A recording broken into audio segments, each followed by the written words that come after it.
The poor waitress lost her diary at the restaurant. When the Mafia boss read the last line, he froze. The coffee pot slipped from Clara's fingers, and for a split second that felt like a lifetime, she just watched it fall. Her mind was a frantic, silent scream of, "No, no! Catch it, you idiot!" But her body had officially clocked out for the day, refusing to obey.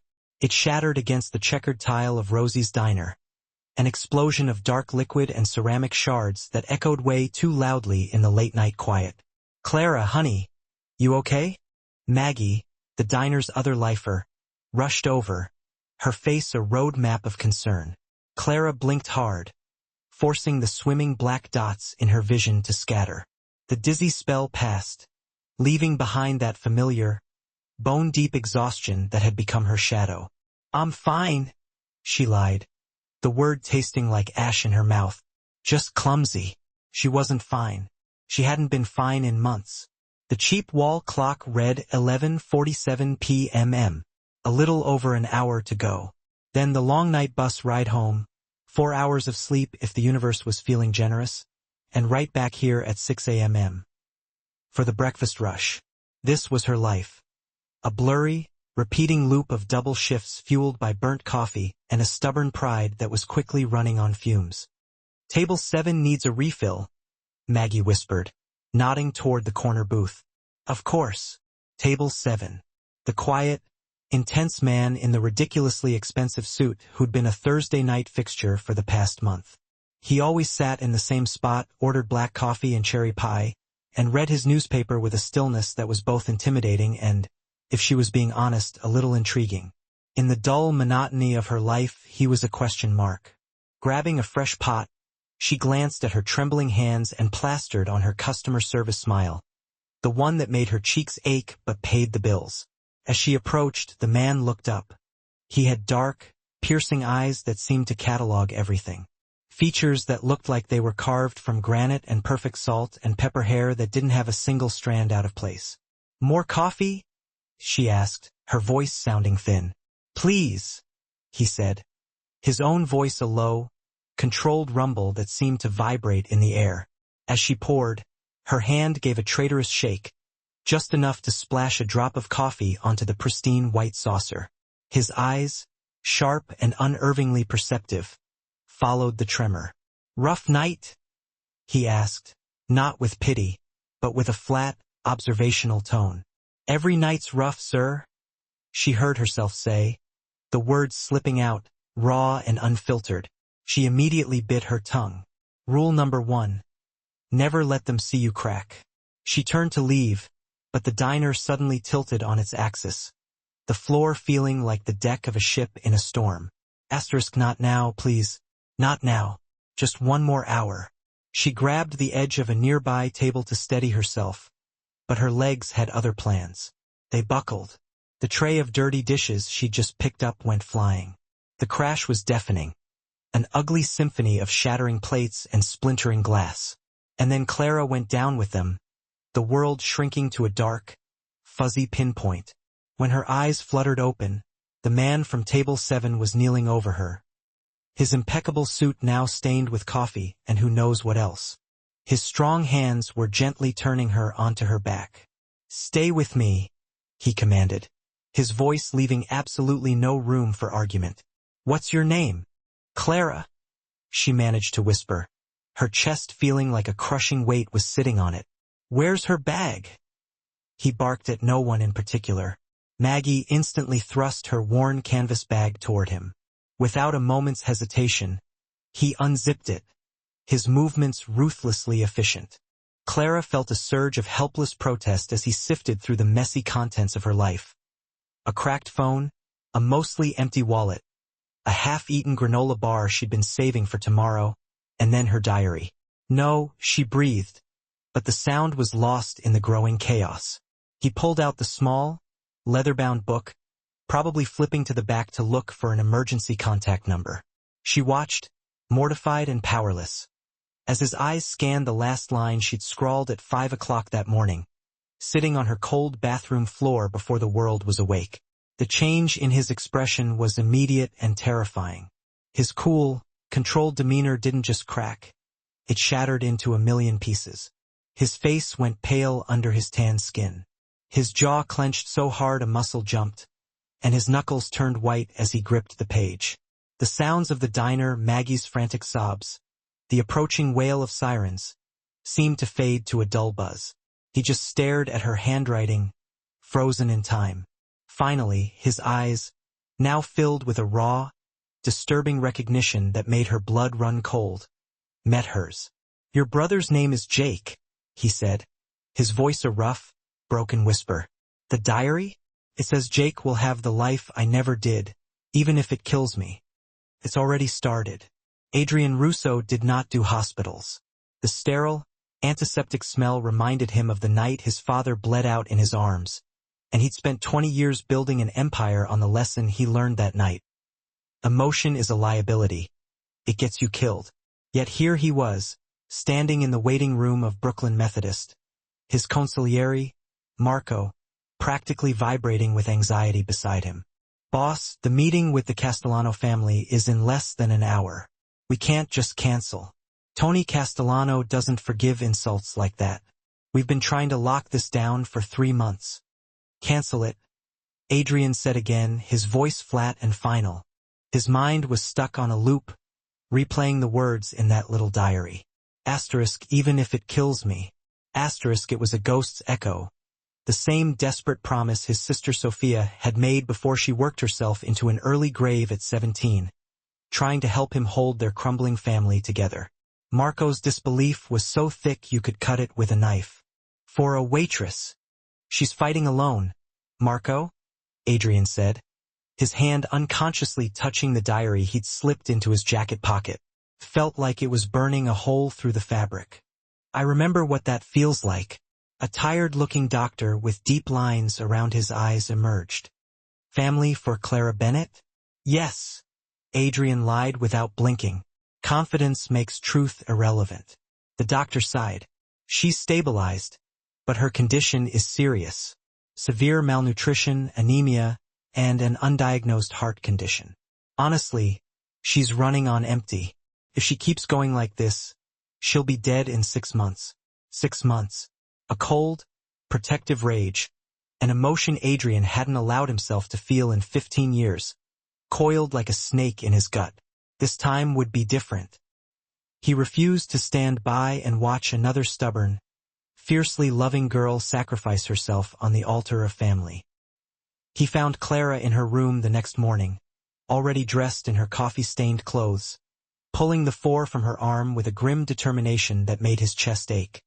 "You're not leaving," he said from the doorway, flanked by 2 of his men who looked like they were carved from granite. The nurse who'd been protesting took one look at them and practically vanished into the hallway. "Who are you?" Clara demanded, her voice shaking but defiant as she pulled the thin hospital blanket around herself like a shield. "My name is Adrian Russo." He stepped inside, letting the door swing shut behind him. "I read your diary." Her face flushed a painful, blotchy mix of humiliation and anger. "You had no right. That was private." "You're dying," he said bluntly, cutting through her outrage with surgical precision. "You collapse in a diner. You're malnourished, and your heart is giving out. But you're about to walk out of here and go back to work. Am I wrong? That's none of your business. I'm making it my business." He moved closer, his presence seeming to suck all the air out of the small room. "This isn't charity, Clara. I don't do charity. Think of it as a business proposition." "A business proposition?" She let out a sharp, bitter laugh. "What are you going to offer me? A loan? I got enough of those, thanks." "No," he said, his voice dangerously soft. "I'm offering you a solution. I will handle everything. Your medical bills, the real ones for the treatment you actually need, your back rent, your brother's future. He'll go to the best college, you'll get the best doctors, and you will not have to worry about money ever again." Clara stared at him, her tough facade wavering as the sheer, impossible weight of his offer settled in. "And in return?" she asked, her voice tight with suspicion. "Nobody does that for nothing. What do you want in return?" Adrian said, his dark gaze unreadable. You belong to me. You will live where I say. You will see the doctors I choose, and you will stay under my protection. Until I say otherwise, the penthouse was a gilded cage with a billion-dollar view of Manhattan. For a few weeks, Clara did nothing but recover. It was the strangest period of her life. She was a prisoner of her own rescue, watched by silent guards, tended to by private doctors who never mentioned a bill, and haunted by the man who had bought her life. He was a monster, she reminded herself daily. But then she'd find him in the penthouse's vast library late at night, a pair of reading glasses perched on his nose as he read some dog-eared mystery novel, and he would just look human. One afternoon, he found her there, curled up in an armchair with a book. He wasn't in one of his intimidating suits, just a soft gray sweater that made him look younger, less like a crime lord and more like a man. "Is it any good?" he asked, nodding at her book. She was so startled she nearly dropped it. "Oh, yeah, it's a classic." He walked over to a shelf and pulled out a different book. "If you like that, you might like this." He handed it to her. It's a little darker, but the ending is more honest. She took it, their fingers brushing for a fraction of a second. "Did you always want this?" she asked suddenly, gesturing vaguely at the opulent room, the city spread out below them, the empire he commanded. He was silent for a long moment, and she was sure he wouldn't answer. But then he said, his voice quiet, "No, I wanted to be an architect. I liked the idea of building things that would last." He looked out the window. This life, it's more about controlled demolition. It was the first real piece of himself he had ever offered her, and it unsettled her more than any of his commands. A week later, he told her about the gala.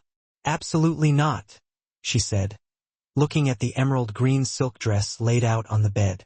"Probably cost more than her entire year's rent." "I am not your show pony." "I'm not asking you to be a show pony," he replied calmly, adjusting his tuxedo in the mirror. "I'm asking you to be a fortress. My enemies are circling. Tony Castellano saw me at the hospital. They're whispering that I've gone soft, that you are my weakness. Tonight we prove them wrong." The ballroom at the plaza was filled with sharks in designer clothing, and every single one of them was staring at her, the waitress on the arm of New York's most feared man. The air was thick with perfume, ambition, and unspoken threats. "Adrian," a silky, dangerous voice drawled. A man with silver hair and a smile that didn't reach his cold eyes approached them. Tony Castellano. His gaze slid over Clara like she was an item up for auction. "So the rumors are true. She's got fire. I'll give you that." He leaned closer to Adrian, his voice dropping to a conspiratorial murmur. "But fire burns out, my friend, especially when it's distracting you. Word on the street is the great Adrian Russo has finally found his weakness." Before Adrian could respond, his whole body tense with barely controlled violence, Clara stepped forward slightly. "I think you're mistaken, Mr. Castellano," she said, her voice surprisingly steady. "He hasn't found a weakness. He's found a reason." Tony's smile faltered, but before the tension could escalate, the whole room tilted. Clara's heart started hammering against her ribs like a trapped bird. Her vision narrowed to a dark, suffocating tunnel. "Adrian," she gasped, her legs giving out. He caught her, all pretense of cold control gone. His face floating above her as he lowered her down was a mask of raw, undisguised fear. "Enough!" His voice cracked like a whip through the ballroom as he lifted her into his arms, cradling her against his chest. The whispers died instantly. "You want to talk about weakness?" he snarled, his gaze sweeping over the silent, stunned crowd. "This woman has fought every single day of her life with nothing and for everything. She has more courage in her little finger than all of you cowards combined. She is not my weakness." His arms tightened around Clara, a protective, unbreakable shield. "She is what reminds me why we fight at all. Anyone who so much as looks at her wrong will answer to me. This is your only warning." He carried her from the room, leaving a sea of shocked faces in his wake. He hadn't just defended her. He had declared war for her. Back in the sterile white of a hospital room, The walls they'd both meticulously built around themselves finally crumbled into dust. "Your heart stopped," Adrian said, his voice raw with an emotion he clearly didn't know what to do with. He looked exhausted and broken, all the power and menace stripped away. "For God's sake, why won't you let anyone help you? Because if I stop fighting, even for a second, I fail him," she whispered, the tears she'd held back for so long finally streaming down her face. "I leave Jake all alone, just like our parents did. He's all I have." That's when Adrian told her everything about Sophia, about his foolish pride as a young man trying to hold a broken family together, the crushing, relentless guilt, and the suffocating weight of failing the one person he was supposed to protect above all others. "I was too busy building walls to notice the foundation was crumbling," he confessed, his hand finding hers, his touch surprisingly gentle. "I couldn't save her, but I will not fail you." In that moment, he wasn't a monster or a savior. He was just a man haunted by a ghost, desperately trying to rewrite the worst chapter of his life. 3 months later, Clara stood in the penthouse, looking in the mirror at a woman she barely recognized. She was healthy, vibrant, and for the first time in a decade, she wasn't scared. The doorbell rang. It was Jake, taller, more confident, clutching an acceptance letter from Columbia University. A full scholarship. His eyes found Adrian. "You did this," Jake accused. "You earned it," Adrian said simply. "I just made sure the right people saw your application." Jake looked from the impossibly powerful man who had saved his sister to the sister who, for the first time in years, actually looked happy and at peace. He walked right up to Adrian, his jaw set. "You hurt her," he said, his young voice clear and steady. "And I don't care who you are. I'll find a way to hurt you back." A rare, genuine smile touched Adrian's lips. Good. She needs someone else in her corner, too. Later that evening, Clara stood with Adrian by the floor-to-ceiling windows, watching the city lights ignite one by one like fallen stars. "This isn't a fairy tale, is it?" she murmured, leaning against him. "No," he said, his arm wrapping around her. "It's better. It's real. You know they all still think you've gone soft," she said. "Let them." He pulled her closer, his gaze full of a warmth she never thought she'd see. "For years, I believed power was about fear and control. You taught me that real power is having someone worth protecting." "So, the diary," she said, a playful smile on her lips. "Does this mean I saved you?" "You absolutely destroyed me," he corrected, his voice soft as he leaned down to kiss her. It wasn't a kiss of ownership or control, but a promise of a dangerous, complicated, and breathtaking future they would face together. She was no longer just surviving.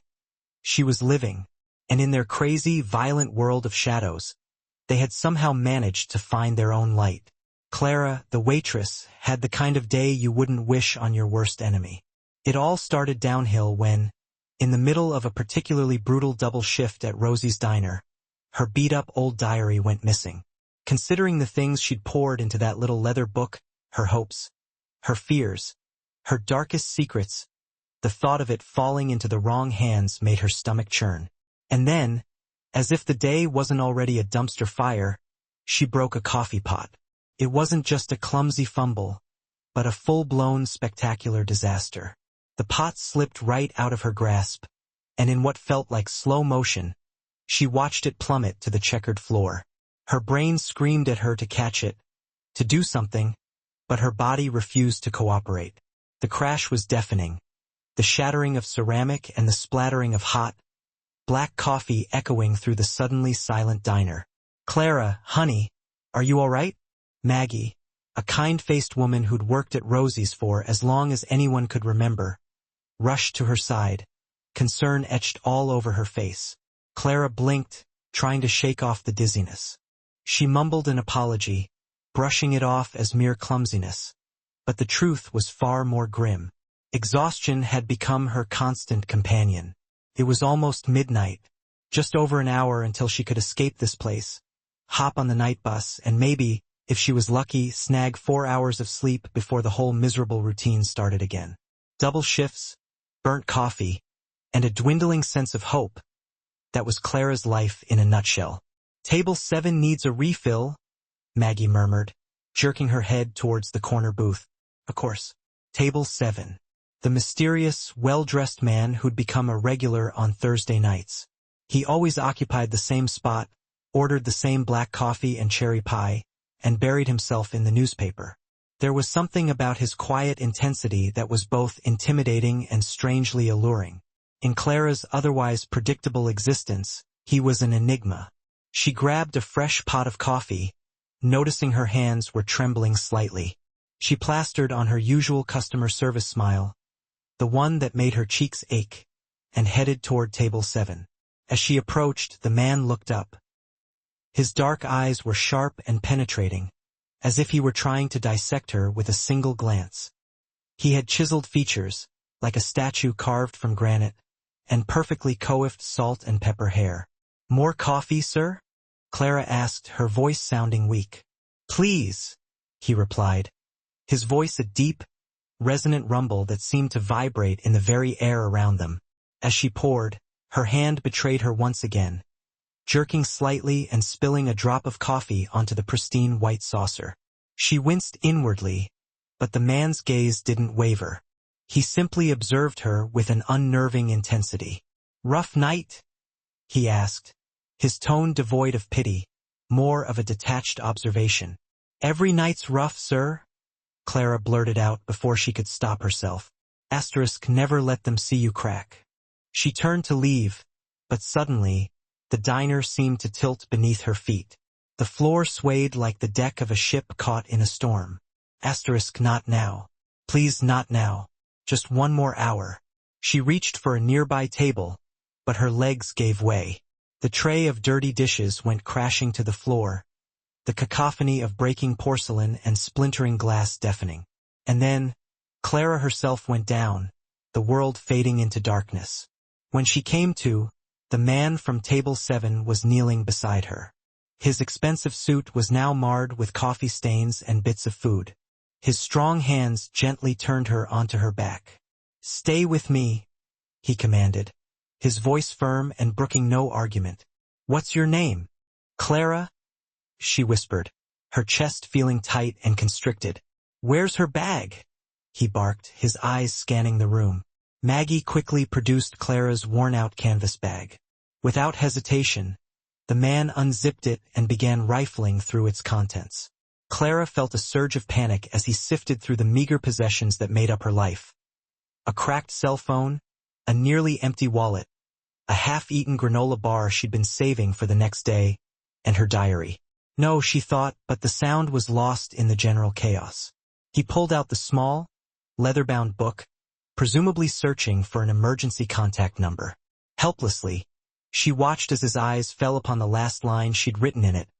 That morning, scrawled in desperation on the cold tile of her bathroom floor.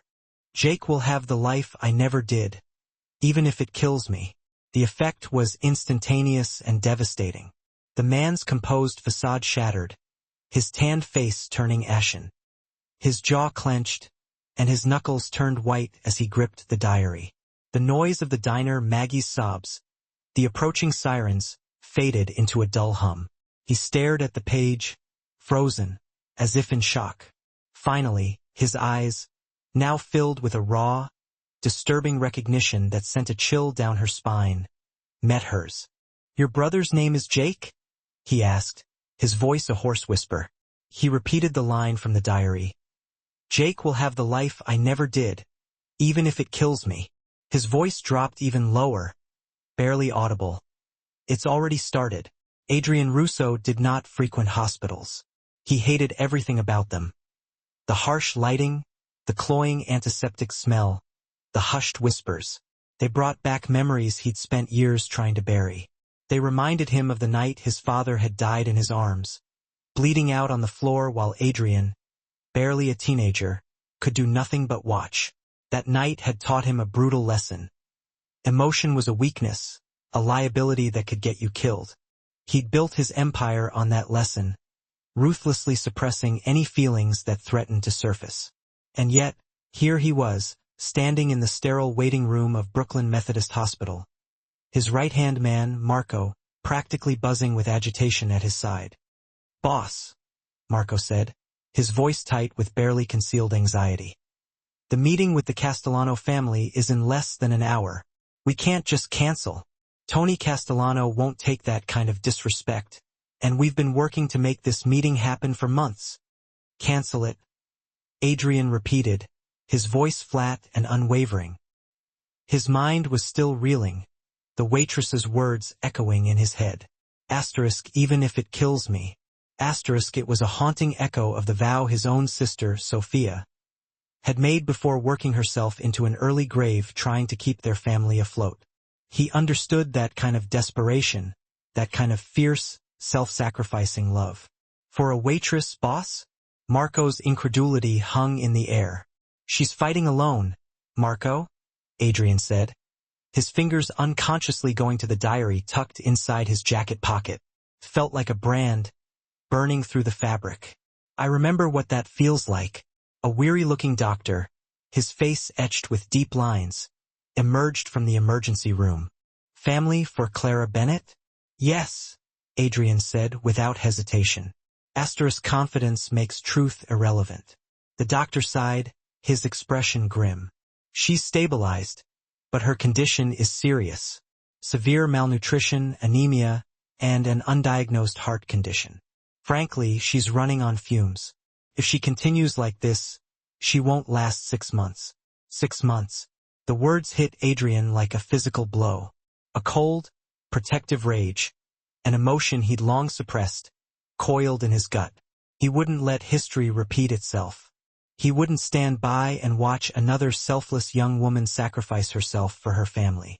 The following morning, he found Clara in her hospital room, already dressed in her stained waitress uniform. She was attempting to pull the 4 needle from her arm, her face set with a stubborn determination that tugged at something deep inside him. "You're not leaving," he stated, his voice brooking no argument. He stood framed in the doorway, flanked by 2 of his most imposing men, who looked like they'd been carved from granite. The nurse, who had been trying to reason with Clara, took one look at them and fled. "Who are you?" Clara demanded, her voice trembling with a mixture of fear and defiance. She clutched the thin hospital blanket around herself, as if using it as a shield. "My name is Adrian Russo," he replied, stepping into the room and closing the door behind him. "I read your diary." Her face flushed crimson, a mixture of humiliation and fury. "You had no right. That was private." "You're dying," he said bluntly, cutting through her anger. "You collapse in a diner, you're malnourished, and your heart is failing. And yet, you're about to walk out of here and go back to work.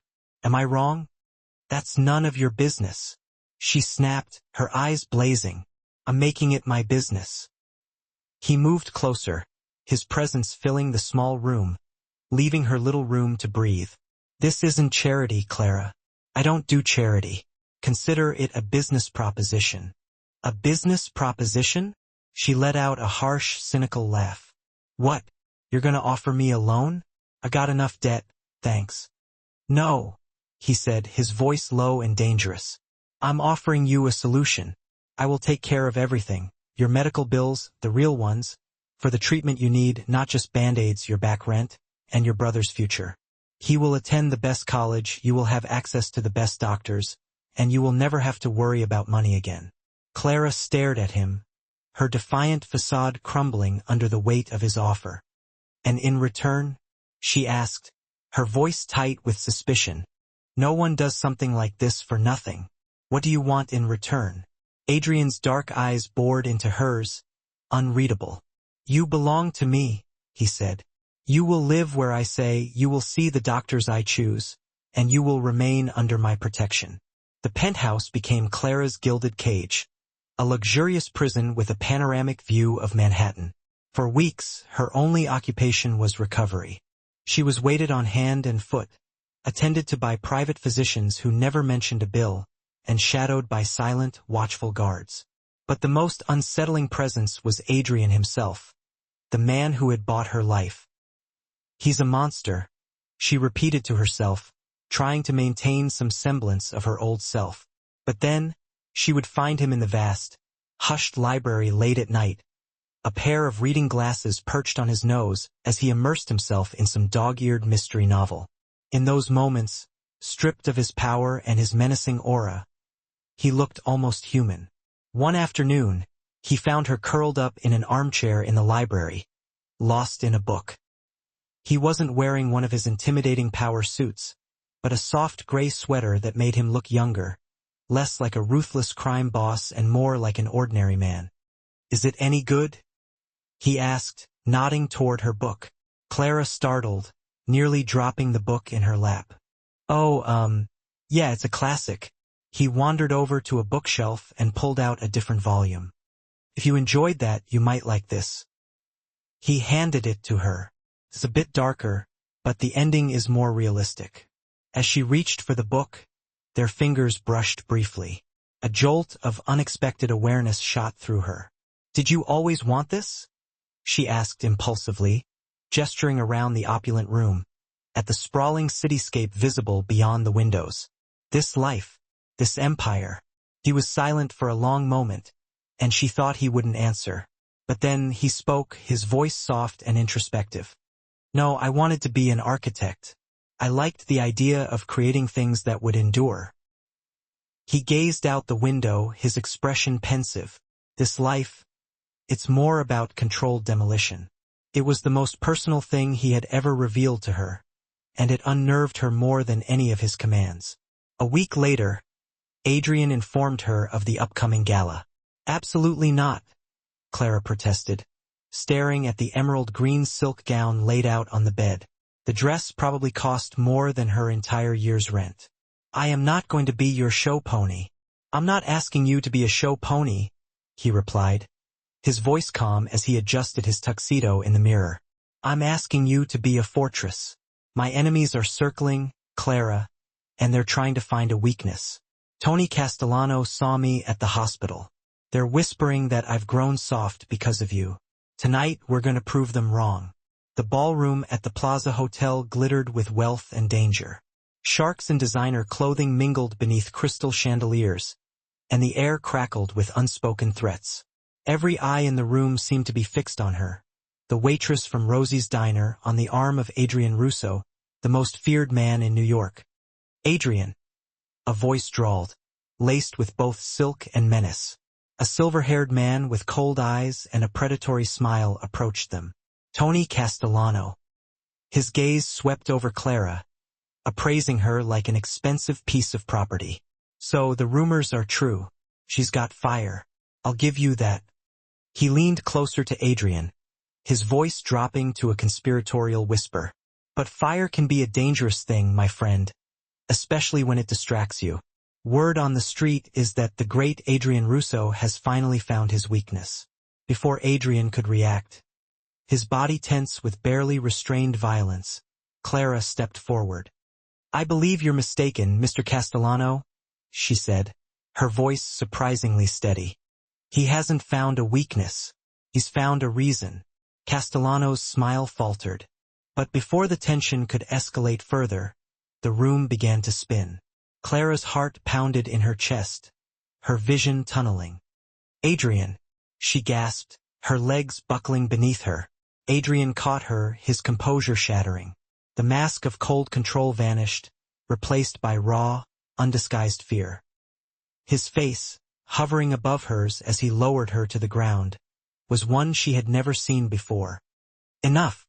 His voice, sharp and furious, cut through the murmur of the crowd.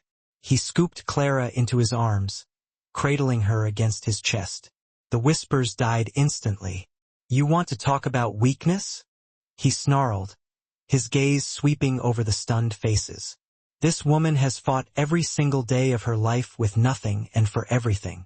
She has more courage in her little finger than all of you cowards combined. She is not my weakness." His arms tightened around Clara, a protective, unbreakable shield. "She is what reminds me why we fight at all. Anyone who even looks at her the wrong way will answer to me. This is your only warning." He carried her out of the ballroom, leaving behind a stunned and silent crowd. He hadn't just defended her. He had declared war for her. Back in the sterile confines of a hospital room, the walls they had both so carefully constructed began to crumble. "Your heart stopped, Clara?" Adrian said, his voice raw with an emotion he couldn't quite name. He looked exhausted, vulnerable, the power and menace stripped away. "For God's sake, why won't you let anyone help you? Because if I stop fighting, even for a second, I fail him," she whispered, tears finally streaming down her face. "I abandoned Jake, just like our parents did. He's all I have." And then Adrian told her about Sophia. He confessed his youthful arrogance, his desperate struggle to hold his shattered family together, the crushing guilt, and the suffocating weight of failing the one person he was meant to protect. "I was so busy building walls, I didn't realize the foundation was collapsing," he admitted, his hand gently finding hers. "I couldn't save her, but I won't fail you, Clara." In that moment he wasn't a monster or a savior. He was simply a man haunted by his past, desperately trying to rewrite the most painful chapter of his life. 3 months later, Clara stood in the penthouse, gazing at her reflection. She barely recognized the woman staring back at her. She was healthy, vibrant, and for the first time in years, she wasn't afraid. The doorbell rang. It was Jake, taller and more confident, clutching an acceptance letter from Columbia University. A full scholarship. His eyes met Adrian's. "You did this?" Jake said, his voice filled with suspicion and gratitude. "You earned it," Adrian replied simply. "I just made sure the right people saw your application." Jake looked from the powerful man who had saved his sister to the sister who, for the first time in years, seemed genuinely happy and at peace. He stepped directly in front of Adrian, his jaw clenched. "If you hurt her," he said, his voice clear and unwavering, "I don't care who you are. I'll find a way to hurt you back." A rare, genuine smile touched Adrian's lips. "Good," he said. "She needs someone else in her corner, too." Later that evening, Clara and Adrian stood together by the floor-to-ceiling windows, watching the city lights twinkle to life like fallen stars. "This isn't a fairy tale, is it?" Clara murmured, leaning against him. "No," he said, his arm tightening around her. "It's better. It's real.